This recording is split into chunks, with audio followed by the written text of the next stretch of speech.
Welcome to the debate. So, imagine paying an expert a significant amount of money to help you build the perfect professional portfolio.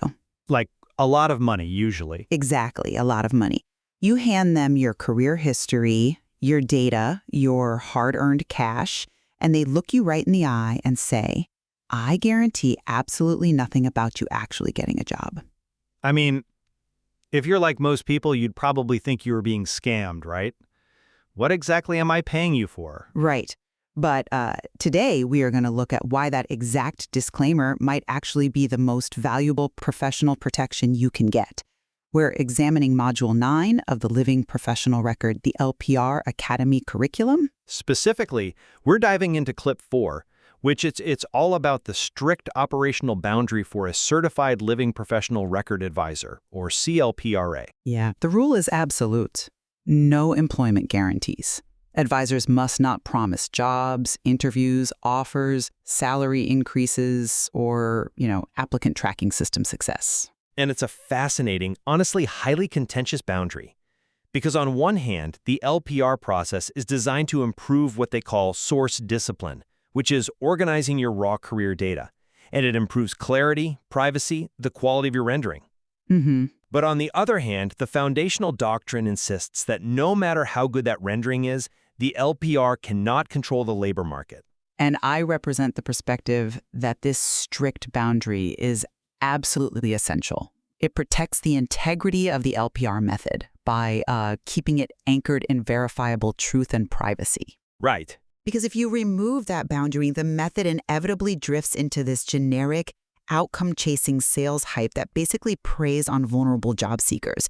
The rule forces the advisor to remain a steward of the truth, rather than like a hype machine. Well, and I will be arguing that while literal, legally binding guarantees of a job are obviously impossible, we all know that, the curriculum's rigid rhetorical decoupling of the method from employment outcomes, it kind of ignores the reality of the tool's design.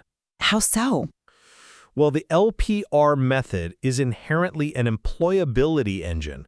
Insisting it is merely an exercise in source discipline creates this artificial separation from the very real-world outcomes that clients are actually paying an advisor to achieve.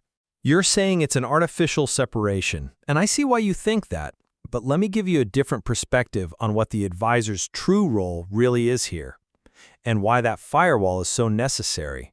Okay, let's hear it. The labor market is fundamentally uncontrollable. The curriculum is incredibly explicit about this. I mean, a client can have a perfectly governed record, beautifully mapped claims, flawless evidence, and they are still going to hit massive systemic roadblocks. Oh, the systemic realities are brutal. I don't disagree with that at all. Right. They are entirely outside the candidate's control. You could have the perfect application, but the company already has an internal candidate picked out, and they're just interviewing externally to satisfy some HR requirement. Yeah.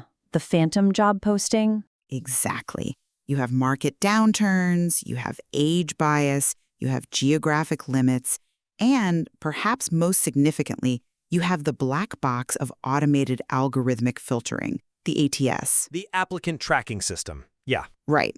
These systems are totally opaque. Their rules change without warning based on corporate whims. Because of this, an advisor's true value lies in restraint. I hear your point about restraint, but I come at it from a different way. I just don't buy that we can divorce the tool entirely from its intended real-world utility just to keep the advisor's hands clean. It's not about keeping hands clean, though. Well, look at the curriculum's own premise, though. It acknowledges that the LPR exists because, quote, systems often ask for proof before opportunity. Let's be honest about what that really means in practice. It means they want verification. It means clients are using this method precisely because they need to navigate these exact systems. They need the opportunity. They need a job. But the tool provides the proof, not the opportunity itself. The LPR method is about source-to-surface governance. It is taking your messy, raw career history, the source, and translating it into a governed, verifiable public artifact, the surface. If an advisor promises a job or a salary increase, the incentive structure entirely shifts. The advisor is no longer governing truth. They are optimizing for a broken system. But the proof has a purpose. I mean, When an advisor helps a client clarify their claims, map their evidence, translate their background, they are actively engaging in job search strategy. Are they, though? Yes. To completely disavow the outcome, the employability, while charging for a service that clearly targets it, is a contradiction. To me, this strict no-guarantee boundary protects the advisor from accountability much more than it protects the client from unsafe exposure. Okay, I think you're mischaracterizing what the advisor is actually protecting the client from here. Let's ground this in a real-world scenario. Let's invent a client. We'll call her Sarah. All right, Sarah. So Sarah has been out of the traditional workforce for 5 years, caring for an aging parent. During that time, she did some informal freelance consulting to keep her skills sharp. Now she is trying to re-enter the corporate world. A very common scenario? Right. She comes to an LPR advisor and says, I do not care about a record. I am under immense financial pressure. I just need a job. The urgency is palpable. Right, and Sarah is likely dealing with what the curriculum calls silence fatigue. She's probably applied to, 200 jobs on LinkedIn and Indeed and hasn't heard a single human voice in response? That is a brutal psychological state to be in. Exactly. It's a state of transition shock. And in that moment of desperation, the weak response, the genuinely dangerous response from an advisor is to say, don't worry, the LBPR will get you hired. Instead, they're supposed to say what? The aligned response is to acknowledge her urgency, but focus on building the smallest useful record entry. The advisor says, I cannot guarantee a job, but we can clarify what evidence you have and what roles are more readable to the market. The goal is to establish claim maturity. Okay, let's pause right there, because claim maturity is one of those terms that sounds great in a textbook. But what does it actually mean for Sarah? Claim maturity is the difference between a vague assertion and a proven fact. If Sarah's resume just says, I am a strategic leader, that is an immature claim. Sure. An algorithm ignores it, and a human doesn't believe it. The advisor helps her look at her freelance consulting and build a mature claim. I developed a digital pivot strategy for 3 local businesses, resulting in a 15% revenue retention during a downturn, backed by these specific client deliverables. Which is a much better claim. Yes, that is source discipline. It makes the claim accurate, evidence-backed, and reusable without inventing anything. Okay, but let's be real about the dynamic here. Sarah just paid this advisor $1,000 for this beautifully governed surface. 6 months later, she still has 0 interviews. Okay, How do you look her in the eye and say, well, your source discipline was perfect, and your claims are incredibly mature. It's just the market's fault. I mean, if a client is experiencing that level of desperation, isn't it slightly condescending to offer them source discipline instead of actionable hope? I don't think it's condescending at all. The advisor is essentially saying, we will separate what we can improve from what may be outside your control. Functionally, it's just a polite way of dodging responsibility for whether the rendering actually works in the wild. It is not dodging responsibility. It is defining the scope of responsibility accurately. Let's look at why actionable hope, as you call it, is often a total trap. A trap? How? If the advisor's goal is purely to get Sarah a job, they might look at that 5-year caregiving gap and say, the ATS is going to reject this gap. Let's inflate your freelance consulting. Let's call you the director of operations for your own LLC to cover the whole 5 years. Which happens constantly in the market right now, yeah? All the time, because the advisor is optimizing for the ATS. So Sarah gets the interview, she even gets the offer, and then she hits the background check. Ah. And the background check doesn't look at keywords. It looks at tax records and formal employment verification. The inflated claim collapses. The offer is rescinded. By optimizing for the algorithm instead of orienting to the truth, the advisor didn't give Sarah actionable hope.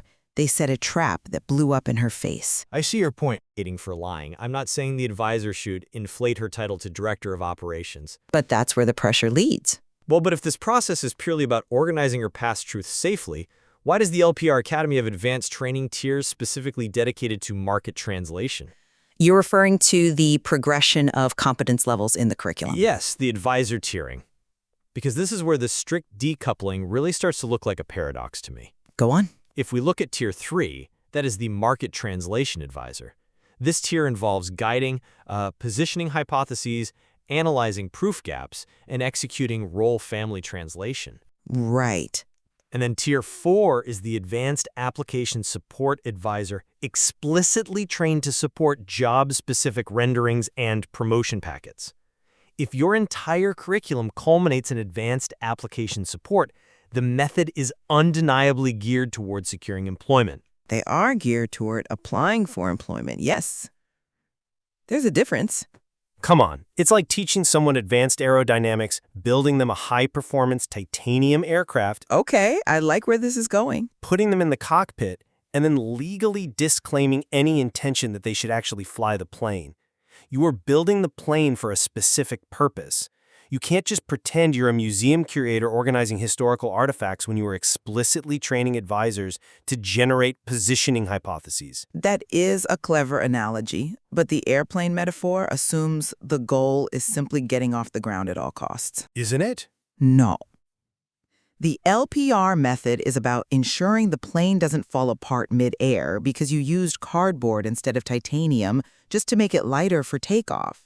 But you're still building a plane to fly? You are doing role-family translation. Tell me how that isn't job search strategy. I'll tell you exactly how it works in practice and why it's different. Let's go back to Sarah. Her freelance work was heavily focused on organizing logistics for her clients. Okay. The Tier 3 advisor looks at that evidence and performs a role-family translation. They say, in the military, this is logistics. In the corporate world, the terminology for this role family is supply chain management or operations. Let's translate your terminology so the corporate ATS can actually read it. Right. You are optimizing her for the system. No. And this is the crucial distinction. They are orienting first. The core doctrine of the LPR method is orientation before optimization. You have to look at the source data, the LPR, and ask, what can I actually prove before you tweak a single keyword? But the tweaking still happens. A positioning hypothesis is just that, a hypothesis. The advisor says, based on your evidence, my hypothesis is that you are positioned well for an operations manager role, but they do not guarantee the market will agree with that hypothesis. But the optimization is happening. The advisor is looking at the target job and working backward to the evidence. But only if the evidence supports it. What happens if Sarah wants to apply for a chief financial officer role? A standard resume writer, desperate to secure an employment outcome for their client, might try to stretch her basic bookkeeping into corporate finance experience. Which is a huge stretch. An LPR advisor does a proof gap analysis. They look at her record and say, the market demands P&L management experience for a CFO.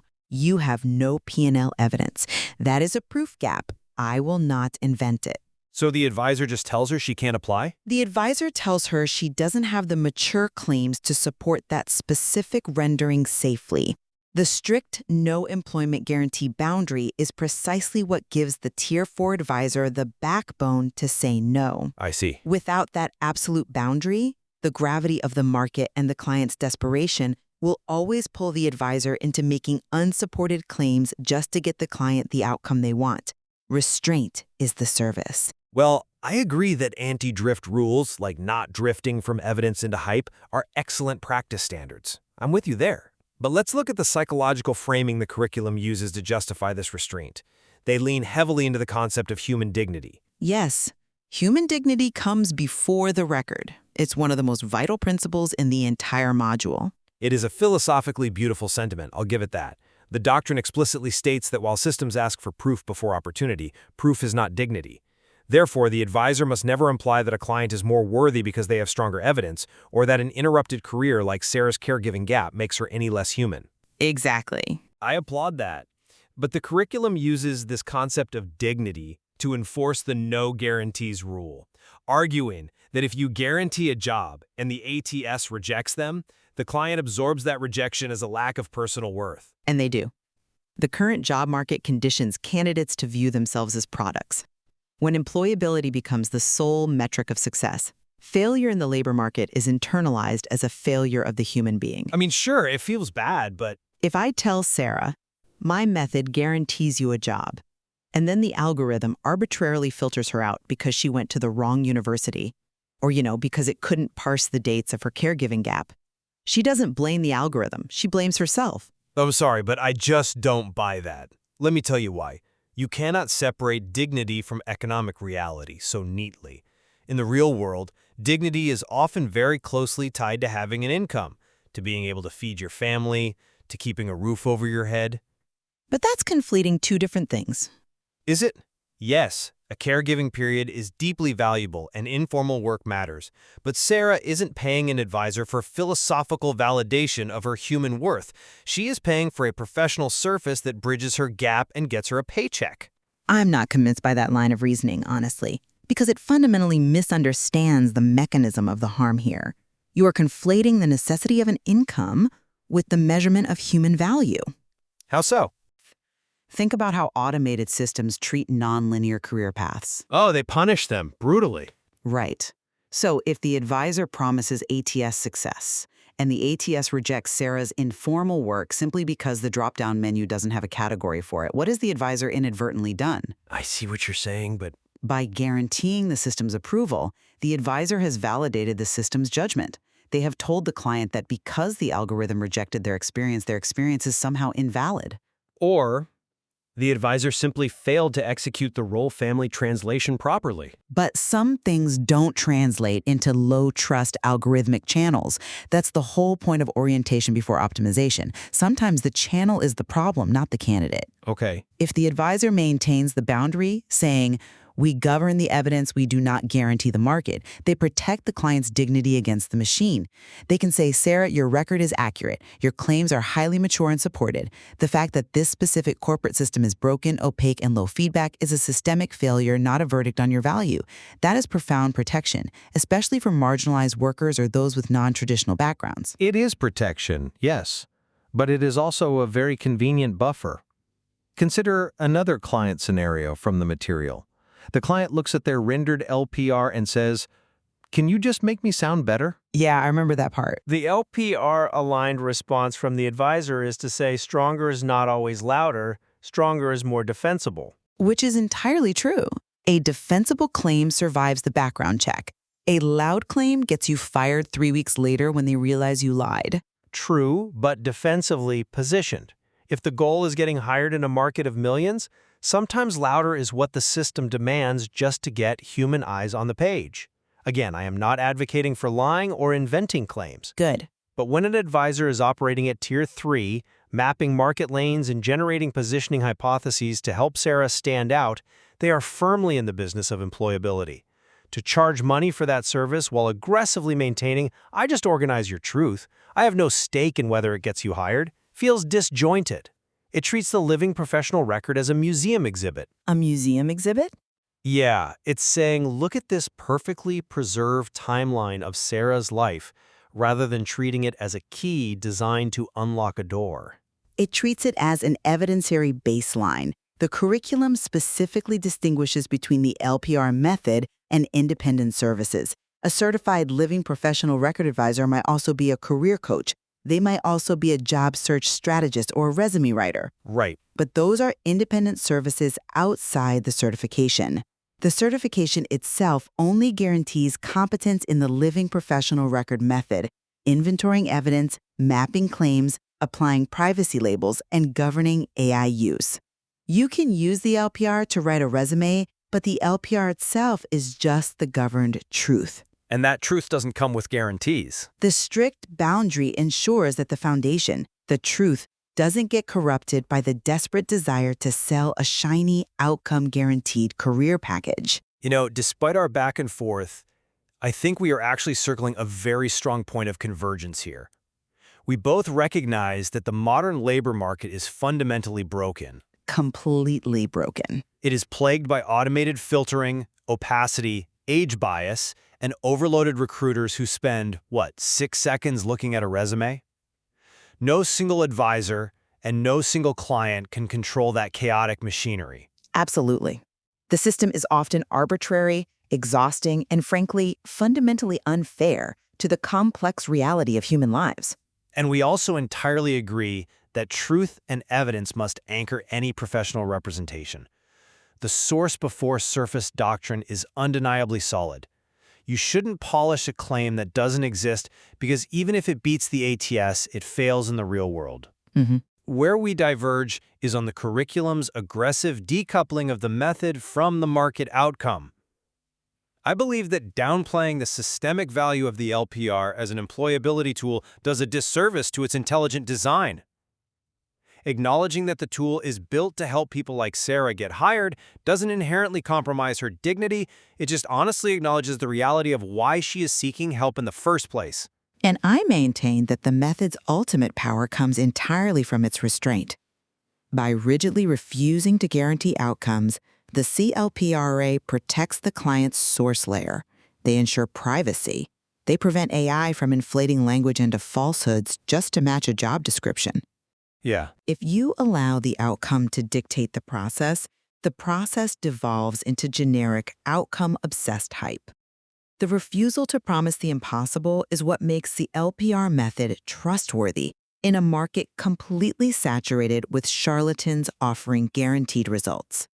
It really is the ultimate tension between building a pristine system of truth and navigating a very messy, uncompromising system of commerce. The record is the truth, but the job market is the commerce. Exactly. And I think that leaves us with a profound question for anyone listening today who is navigating their own career. When you look at your own professional materials, your resume, your LinkedIn profile, your portfolio, are you prioritizing optimization over orientation? Are you stretching the truth to appease an algorithm, or are you anchored in the evidence of what you have actually done? And perhaps, can a process ever truly be separated from its ultimate goal? If you build the ship to cross the ocean, can you ever really claim you're only interested in the structural integrity of the hull? A very good question. A question we will leave our listeners to ponder. As you step out onto the uncontrollable ocean of the labor market, consider what is keeping your ship afloat, the promise of the weather or the verifiable integrity of the build. Thank you for joining us on The Debate.